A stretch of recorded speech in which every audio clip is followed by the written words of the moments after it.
Listening Dog Media. Kisses in the Dark, a podplay series from MancMade Productions and Listening Dog Media. With performances from Kyle Rowe, Pamela Mayoss, Stephen Gidwaney, Patrick Price and Rhiannon Clayton. Also starring Rhiannon Clements and Con O'Neill. Written by Marty Ross.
I must have slept a while. Dreamed even. Some dream like being buried in crumples of wet black cloth. I woke to the sound of the phone ringing. Fumbled about, still half asleep in a still full darkness. Picked it up. And then I was very awake. It was Tom's boss at the pleasure beach throwing a right strop, demanding to know how come Tom had quit his shift. Him and that other fella too. They'd gone, he said, and left the whole bloody place unguarded. And what did I know about it? I told him I didn't know any more than he did. Put the phone down. Shit. What had that silly bastard gone and done now? What was he going to do when he got back? I sat a while and waited, then dressed and rushed out to work, hoping I wouldn't bump into him on the stairs. All morning long, I shovelled up fried eggs and set tea stewing, thinking Tom would come rattling through the door any moment, causing a scene. But no sign. It was the early afternoon before the answer to all those questions in my mind came rattling through the door. She took me, the policewoman, into the back shop, which was not the ideal tight corner to be told the man you, well, loved, I suppose, in spite of everything, was dead. Or probably.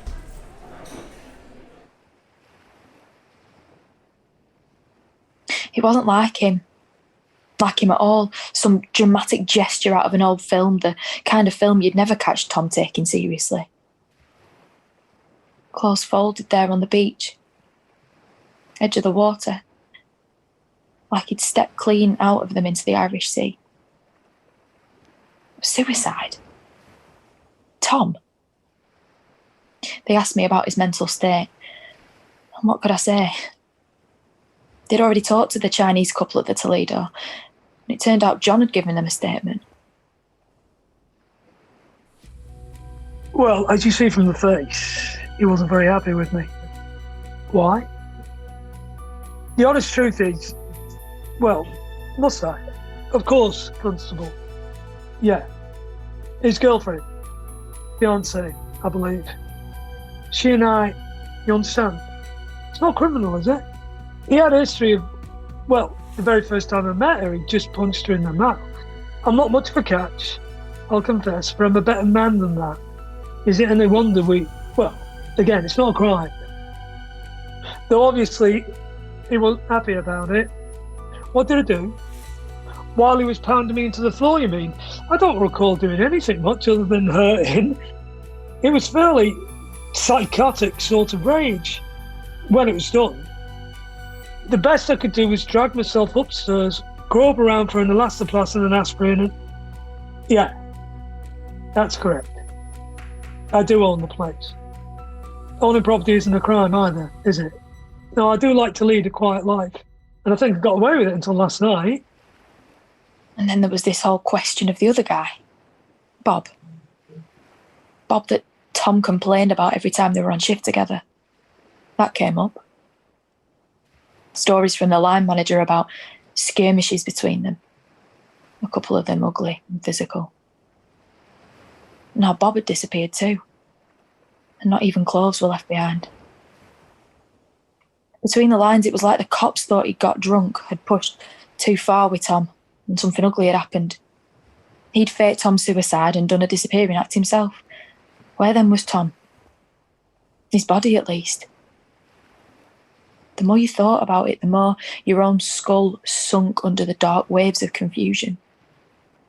Despair. Tom.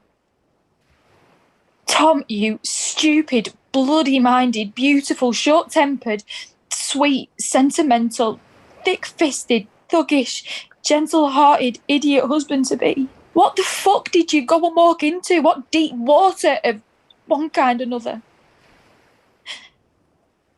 My world, without him, for all the trouble he caused me, was suddenly open and cold as some great windswept beach.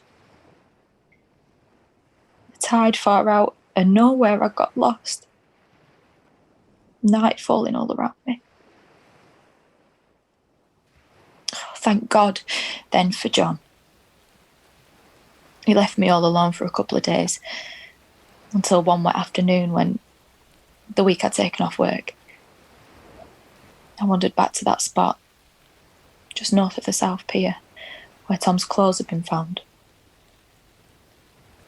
The spray and the rain cold in my face, I suppose, doing my own brooding over what a rest at the bottom of the sea might feel like when suddenly he was there, at my shoulder, like that guardian angel I'd taken him for the moment we first met. I'm sorry, he said. Sorry, I replied. Sorry, I suppose, for loving you, for making him hate me enough to do, well, whatever it was he went and did. The bruises on his face were beginning to heal. I lightly stroked my fingers across one or two of them. He flinched. But when I tried to draw my hand away, he caught it and held it there. No. It hurts a little less when you do that. What the hell have we gone and stirred up? We've been who we are. Nobody can make an honest apology about that. I think we've killed him. I think he killed himself. We can't allow that to stop us living. Living? I think I've lost the knack this last couple of days. I've been down in the dead place too. Come with me. I'll show you the way back out. He took me to the beach house, right out on the prom by the North Pier. Those big windows looking straight onto the sand, and a slow sunset. The thin clouds like soft pink bodies sprawled across one another. I found myself taking his hand as the sky darkened, clutching it. Something solid to cling to while the whole world felt like it was made of quicksand. We walked back, still hand in hand. What if somebody saw? The almost widow and her fancy man. But who cared? Not this widow. She needed all the comfort she could get.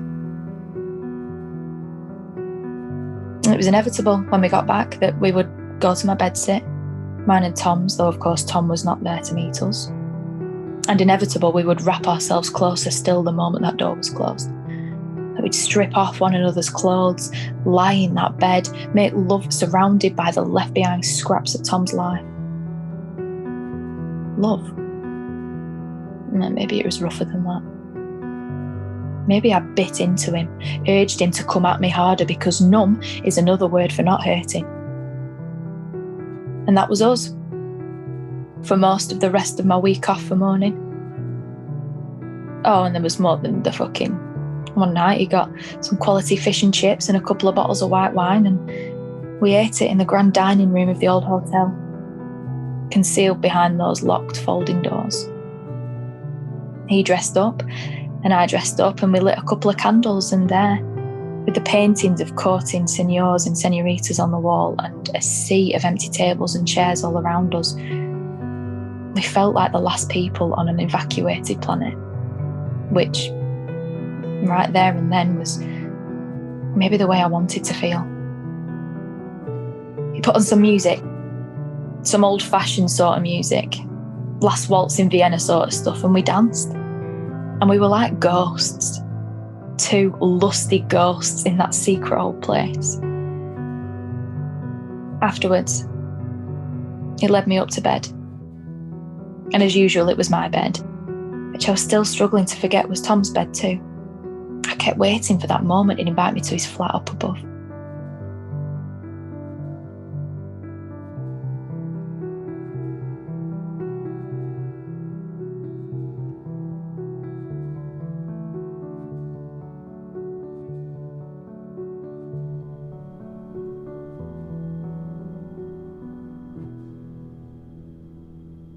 Upstairs might be a bit less, necrophiliac.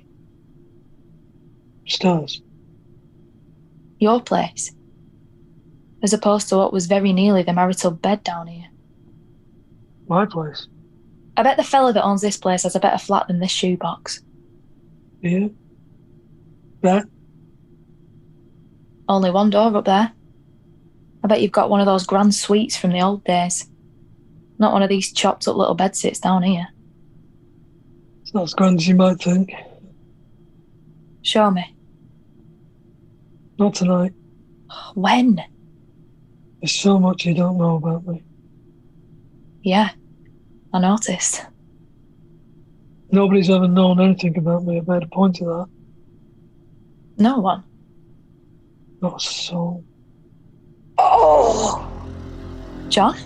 Sorry. What is it? Nothing. Indigestion. I've maybe got some Rennie somewhere. It's all right. I know what to do. I'll leave you. Let you get some sleep. What? But it was true. He was climbing out of bed, pulling on his clothes, heading out the door saying he'd see me tomorrow.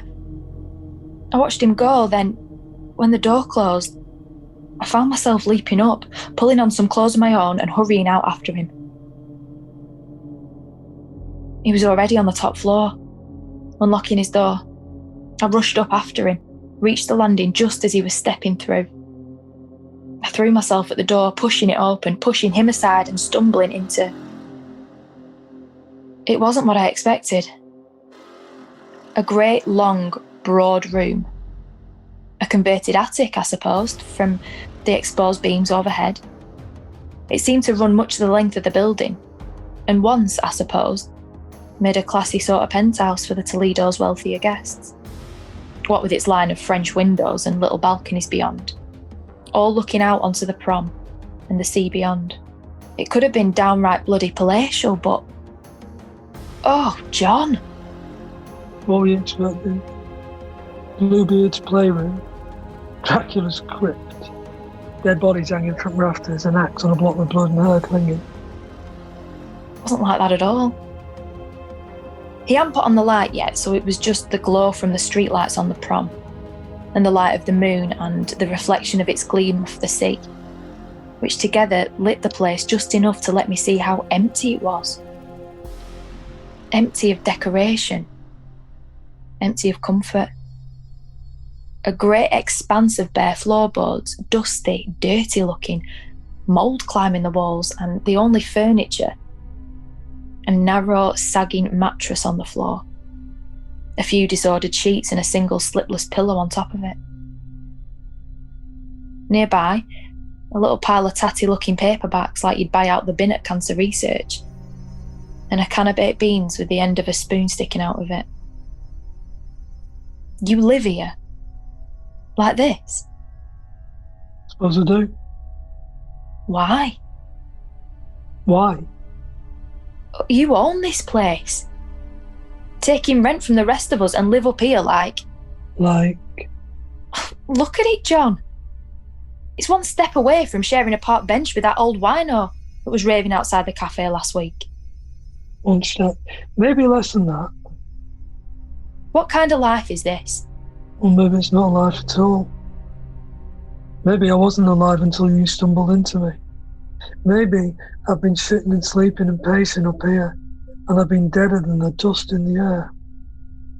I've heard you pacing. And wondered who the hell you were. Suddenly, I'm wondering it harder than ever. Maybe it's time I told you. Maybe it's time you did. Not tonight. Tomorrow. I'm not feeling sleepy just at the moment. Tomorrow. It needs to be tomorrow. Low tide tomorrow. What does that mean? There's something I have to show you to help you understand. John. Tomorrow morning. He was easing me back towards the door. I suppose I resisted him gently for a second or two. And then, when I gave in and turned for the door, I flinched with surprise. For there was a face. A face like the face of an animal. A great, roaring animal looking at me from the shadows on the back wall. But no. John had switched on the light. The single bare light bulb, and I saw what I was looking at was nothing more than another whirling pattern of rusty red mould spots on the wall. He eased me on out the door, looking at me across a vast, sad distance as he closed it, softly in my face. I got back downstairs to the sound of the phone ringing. It was the policewoman who'd broken to me the news about Tom. She was telling me not to make too much of this thing on the telly. As their spokesperson said in the interview, it was a case of journalists making connections where there was no evidence of any connections to be made. Not knowing what the hell she was on about, I was already fumbling for the remote to switch on the TV. Tom. In a grainy photo. Where the hell had they got that? It stared back at me from the screen. It was a piece from the local news at the tail end of the news at 10. Some taster for a documentary coming up the next week. Something about people disappearing in Blackpool. Making out there was some kind of trend of it over the last few years, like one of those suicide epidemics, but saying this was unusual, even if so, because the bodies were so rarely found. They even flashed up another picture of that kid I'd seen John chase off in the side streets. John.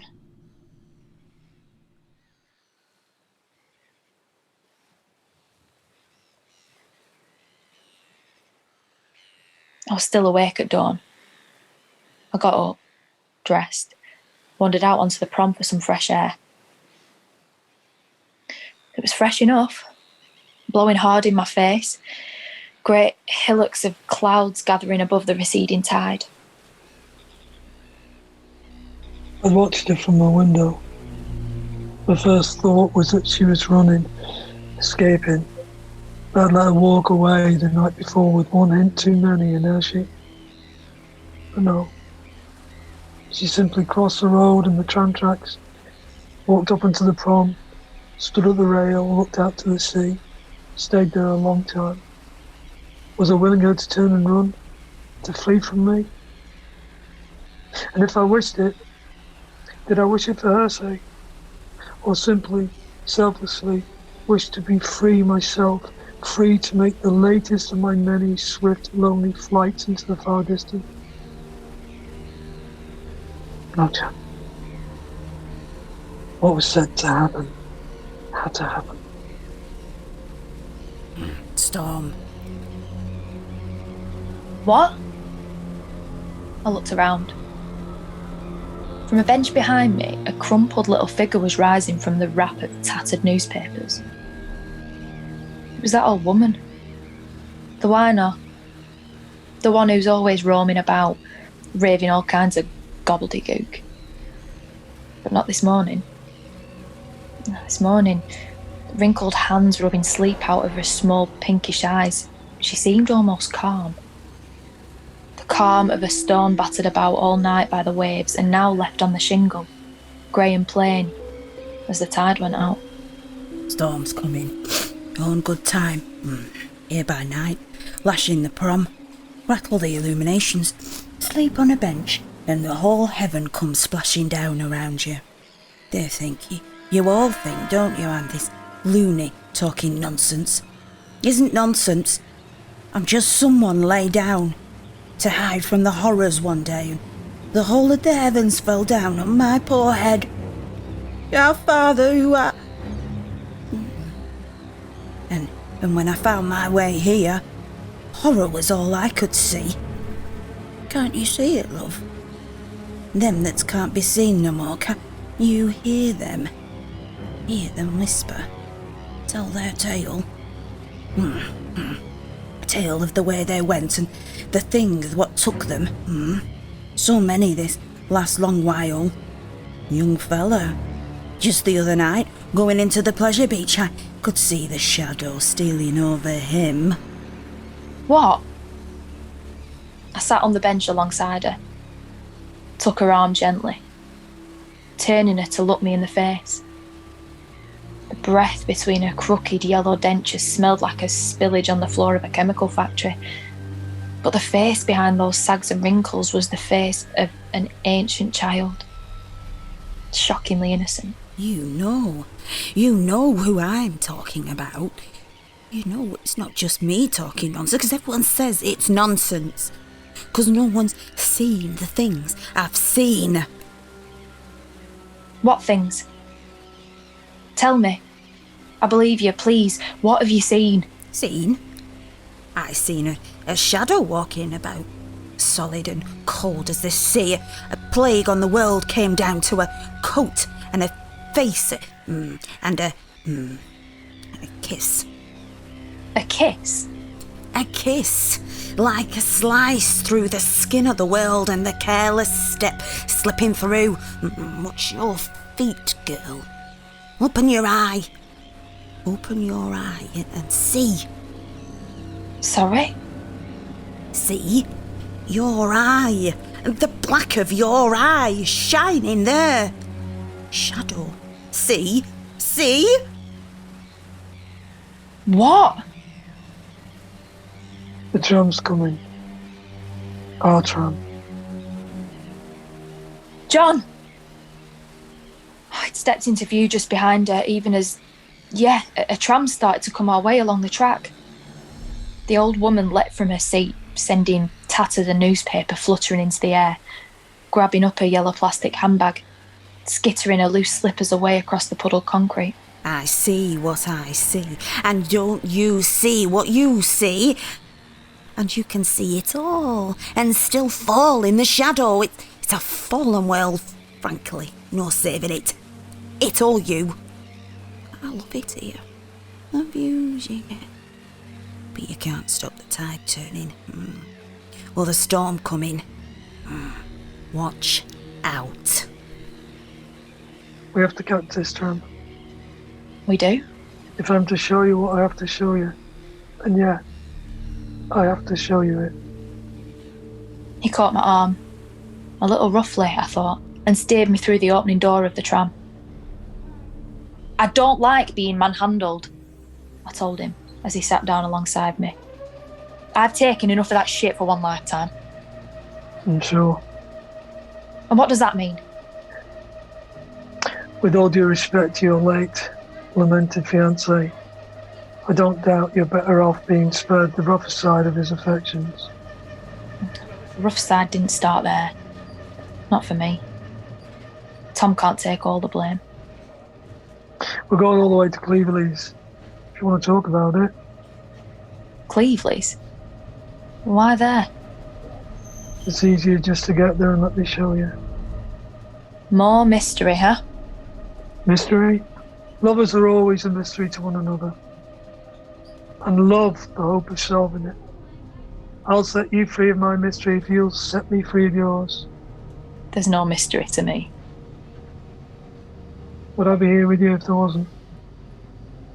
I look at you there, the sea through the window beyond you, and I know which is deeper and harder to get a hold on. What's the rubbish floating round in that water there? Plastic bottles? Cornetto wrappers? dog shit. Disappointing holidays of days gone by. It's a plain, untidy Lancashire sort of ocean. Like I'm just a plain, untidy Lancashire sort of girl. You're infinite to me. Me? I'm just lost and bobbing around, and the shit that set me there is just the most common kind of shit. Bad stuff sometimes. Really bad, but nothing special. Tell me. What? On the tram? You can look at the world from a safe distance on the tram. There it goes, gently passing by. You never leave behind the things that really leave a mark. I killed my father, you know. No, I don't think you mentioned it. Not literally, I mean, not with a knife or a gun or poison in his tea, but killed him. All the same. With a curse. Oh yeah? Same thing I did with Tom the other night. Wished he just wasn't there, and then he wasn't. Sure as if I killed him myself. Which is quite a thing to be showing off twice in your life. Some people hardly get through a day without cursing someone or other. It doesn't usually come true, does it? The world's not supposed to be set up that way. Sometimes it is. Go on. With my dad, it was because, well, it's not the thing to be talking about on the tram. What? I shit my pants. No, don't look at me like that. I was 6, 7, maybe. Which is bad enough, I know. Shitting yourself at 7. At school, which was worse. It was all down to Miss Logan, my teacher. Teacher and terror of my infancy. The wickedest witch from the scariest fairy tale lost a job in Fairyland and wound up teaching in Preston. Oh, no violence. Just a genius for making very small children feel very, very worthless. And I'd been up late the night before, nursing Dad through the come down from one of his crack and vodka highs. No homework done. So there she was, shouting about it in my face. The other kids staring, giggling, thanking God it wasn't them. Did I know how stupid and worthless I was, how far I was falling behind everyone else, how likely I was to get set back a year, back down amongst the real babies? Something in my tiny mind had had enough. I got up, started to walk out. She grabbed me by the arm, shook me like no teacher was supposed to grab you. But maybe she was having a hard day too. Screaming hard in my face, all long hair and spittle. Does your father know what a hopeless child you are? And I pulled free, arm almost wrenched out the socket, running for the door. Her screaming after me and running. I felt a spasm in my gut and the shit coming out. I ran. Her screeching me down the chipboard and linoleum corridor. What's that smell? She was calling. You filthy girl! Girls' toilet. I hurried in, slammed the door and bolt on a grey metal cubicle. Tried to ease down my skirt and pants. It maybe wasn't much, but in that small space, it looked like the worst mess. It smelt the worst stink in the world. I was rattling and tearing off clumps of toilet paper, trying to, spoon it out with a crotch in my pants when... Are we there yet? So a little way to go. Go on. You don't want to hear the next bit? I do. It's just the most horrible thing that's ever happened in the history of the world. I suspect it's not. Go on. The kid's face just came from nowhere. Sliding under the cubicle door, the kid on his back, face grinning like a Halloween pumpkin. One of the older boys, oh, not much older, I suppose, just enough to sniff an advantage, like a dog. He was laughing up at me, sniffing and laughing. I screamed at him to go away. Screamed? No. Squeaked, maybe. That pathetic little girl's voice. He was trying to squeeze the whole of his fat body under the cubicle door. I panicked. Half pulled up my pants, unbolted the door, tried to run out. He caught me at my ankles. There was a whole gang of them there, standing by the sinks. I tried to run past them. They caught me. The first kid had snatched up a bit of shit-cake toilet paper from the cubicle floor. Came forward. Others held me tighter. They smeared it all over my face. The bell rang. Playtime. I pulled free, ran out. Out into a corridor, out into a playground filled with kids. By God, you must have been able to smell me in Sheffield. And you know what kids are like. All of them, all around me, faces like masks at a blood sacrifice, holding their noses and screaming and laughing. How did I get out of there? I think I climbed the fence. Ran home to Dad, who was halfway through getting handy with one of his posh girl music students. Well, I was unexpected to say the least, looking and stinking like I'd crawled out of the bog. The girl dropped her acoustic guitar, went as pale as her Alice band, dragged my father's hand from under her skirt and ran off. Dad, he wrenched me off my feet, dragged me to the bathroom, smacking me about my shitty face, smacking me harder still in rage at what he was getting on his hands, tearing off my school uniform, running a steaming hot bath, telling me how disgusting I was, what a strain, a shame I was for him. Him, a poor widower coping on his own. Then he shoved me, naked in that searing hot water, pushing me right under it like he was trying to drown me. Boil the filth off me, not just wash it off. Oh, and by God, that water burned. On my skin, in my eyes, down my throat when I swallowed it. It burned like hell. Somewhere down in those depths, you see that little girl learned her lesson for the day. The lesson that hell was where she was. That this world, what you see of it about you every day, is just a fake facade. Like all those fronts they put on the rides and the pleasure beach to make you think you're in a world of endless delight and fantasy. But the truth is much more cruel. Tear the paint and plastic aside, and what's staring at you from the other side is horror. Infinite horror. Evil. A world of evil, total evil, and it's coming for you. And it'll kill you if it can. Dad realised he was hurting me. Drowning me even. So he dragged me up. Held me tight, and he was weeping. Heaving with sobs, telling me he was sorry. Sorry, he loved me. He loved me. He'd never, ever, never again. And so on. And I held on, rather than slip back under that burning water yet again. And he lifted me from the bath, towelled me dry, carried me through to my little bed, and I loved him.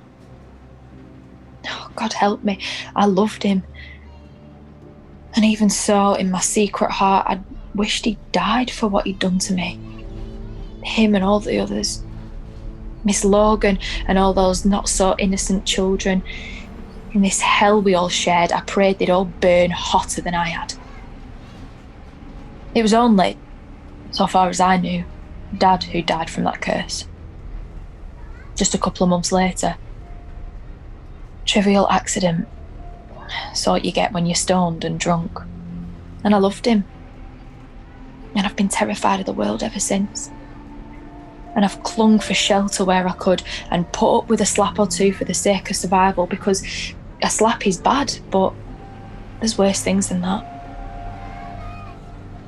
Is this Cleveley's coming up? Yes, it is. End of the line. Tell me your story now, I'll tell you mine.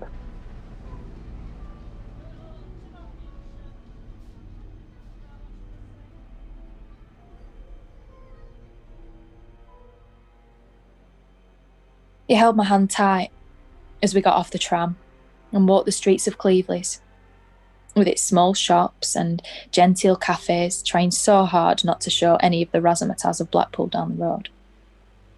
And I clutched tight at him, despite his unnerving me more than ever. Why had I told him all that? All that I'd never told anyone before. Not even Tom, my whole adult life.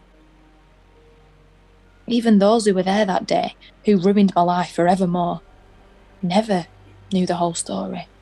So who was he that had put all that in his hands?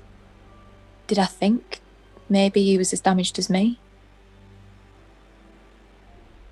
I knew at last why I'd risked everything upon her.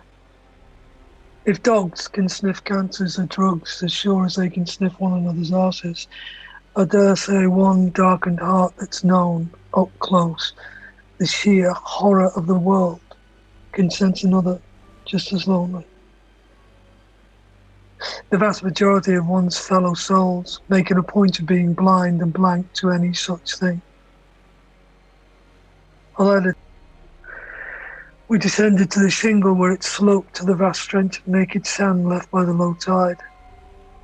The wind was cold in our faces, stinking of salt and rotting seaweed. But I'd faced so much worse on those. John? A little further out. A little? We're so far out already. What if the tide comes in? It won't. Not for a little bit. Not till I've shown you what I have to. What exactly could you show me all the way out here? Other than a lot of damp sand and all that water out there waiting to rush in on us. I could show you what's right here at your feet. What? You see? All around us, here at the water's edge. Rocks? A lot of grey rocks standing out of the sand? They're not rocks.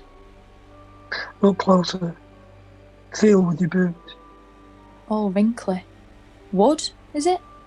That's right. So?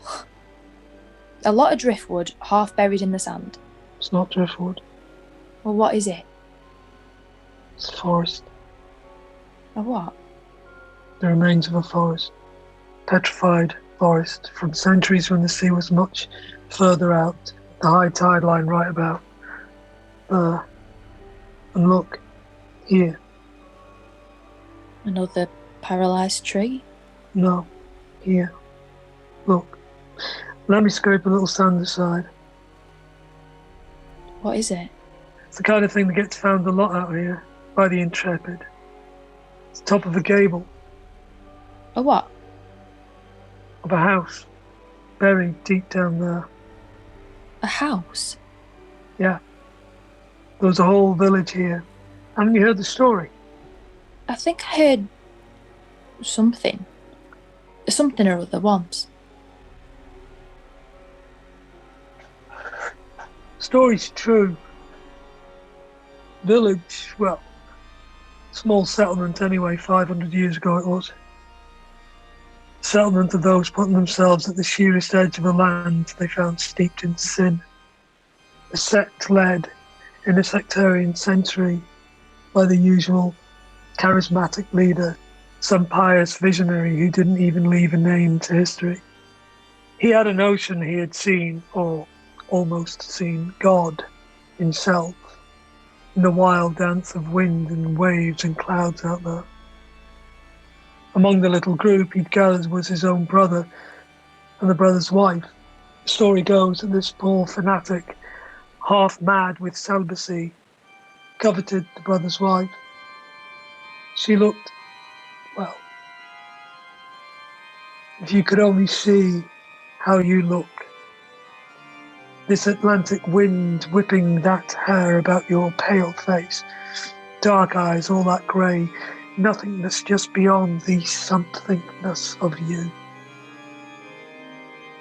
Suppose the effect was something similar. At any rate, a whisper in the brother's ear said him wandering way out there, where, or so he was told, the Lord's embrace awaited him. What awaited him was quicksand. The brother certainly was never seen again. The sister-in-law taken with ecstatic force. The little community fractured by suspicions of the truth of the matter. Most of them left. More isolated than ever and gnawed on by who can imagine what sort of guilt. He had a sharper vision of the God he served. The vision told him to atone, and by sacrifice. The sacrifice of the woman he had taken in lust. He was too devout to refuse. He dragged her out into the edge of these sands. For all her own tragic piety, she was alive enough, in love enough with breathing, to scream, to struggle, to ask her lover, why? But he cut her wide. The blood burst forth, scarlet wave breaking on the sand below, scarlet in the surf beyond. She shagged in his arms, kissed out her last breath in a bloodstain at his breast.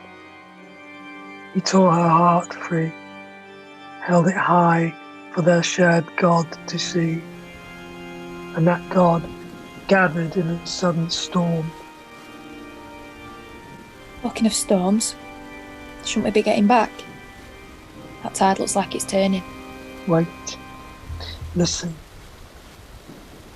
Out there, at last, after years of dreams and visionary glimpses, he finally saw the absolute truth. The truth of what he'd been worshipping. John. Listen. There it was. Out of the clouds above the sea, made of sea and made of clouds, made of ocean depths and winter sun, and the spray of blood blowing in the air.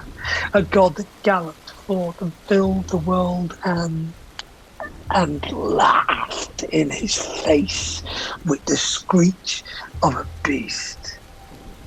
What kind of God did he think he was worshipping? A God like a fatherly priest, fit to pat his head and lead him in prayer. This God, which he realized in the same instant was the only God this universe had, was a kind of animal, a laughing, shrieking, stinking animal throwing its mane back in the wind and mocking the grandeur of his sacrifice. Well, as he fell on his knees and his divinity blew apart in the wind, he heard hoofbeats approaching. An army, almost. One of his disillusioned congregation, having hurried inland, raised the alarm. He glanced around. Orthodox clerics and exorcists and soldiers to do the rough stuff. They caught him, stripped him naked, began the purging of his soul then and there before an ogling crowd. Boiling water up the anus to purge devils from the bowel. Fingernails torn out and bones broken with hammers. When this failed to put him in the mood for confession, they slit open arteries, poured in molten metal. They tied his 4 limbs to 4 restless horses, and as these horses, whinnying, rearing, manes shaking, began splitting his body apart, he somehow found the strength to cry out to his God that he'd sooner be the soulmate of that mighty beast of a God than of these smaller, crueler fiends. Called out to be saved, whatever the price to be paid. And though deities have a poor record of showing up at crucifixions, this one did. For as death began gaining a purchase on his pain, he beheld, through his molten tears, that a great wave was rising out at sea, swooping fast for the land, turning the world black in its shadow as the bottom of the ocean. The wave hit, cold as those depths of hell they say Satan sits in, uprooting buildings, skiving great trees, tumbling men and horses in its froth, sweeping all far inland, reshaping the whole coast as that devout sinner had extended the reach of blasphemy just one bit more. Nice ending, John. Very cheery.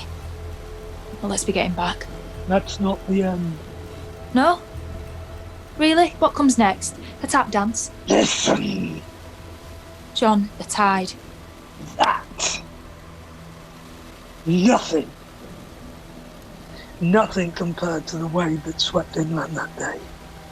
Miles of flooding, thousands dead, but in the corner of a faraway flooded field, our God-haunted killer shook himself away. The guy you just said got molten what's-it poured in his veins while the horses tore him apart. Well, what's that? A continuity error? No. He suffered, as I've told you. But woke up all the same, his wounds healing already. That doesn't make sense. What miracle ever did? Miracle? Isn't that what you call it? When the divine intervened. He didn't know our poor suffering sinner wasn't ever to know if what happened to him was a punishment for blasphemy or a triple reward for his sacrifice for staying true to his terrible faith. One way or another, he lived anew. A significant chunk of his own soul bled and burned and washed away in the transition. Plenty of space for the souls of lesser beings to be drunk down, filling the charred gaps in his own spirit. His great and terrible God had. And here's the joke. Made a miniature parody God out of him. With his own power over the life and death of others. For what's the point of being a God if you can't devour human souls in their millions? What kind of story is this? What if I told you it's my story? What? And that I need you to help make it a happier one. What? No. No way. That's crazy. You're crazy. Crazy for bringing me here, and I'm crazy for coming. Here's the tide, and I'm not crazy enough to hang about for that. Kate! But I was running fast, even as the icy bite of the incoming tide began surging under my feet, around my ankles, my calves, even my knees as I splashed on close to the steps of the prom. A few elderly strollers up there glowering at me like I was some kind of drugged up lunatic kid having a laugh. I lost my footing, fell forward, splashed right into the water. The shock of my head going under sending me leaping up, splashing up all the way to the promenade steps, scrambling clear of the waves. That man there, I cried to the OAPs. But looking back, I couldn't see anything but choppy grey waves. Soaked, shaking and chilled, I pushed past the figures gathering round me, hurried back towards the tram stop at the far end of the main shopping area. I got there just as the tram was coming in, headed back towards Blackpool. I hopped on board. At the very moment, I caught a voice at my back. Kate. It was him, striding towards the open doors, looking less soaked and chilled than I was. The doors started sliding shut. He reached for them, but a second too late. The doors closed and the tram pulled away, leaving him calling something I couldn't hear. I collapsed in the seat. Other passengers looking sidelong at the soaked spectacle of me. I gave another fierce shiver, struggling to put together all that had just happened, all I'd just been told, all that I was running from, and what the hell was I supposed to do when I got to the other end of the line?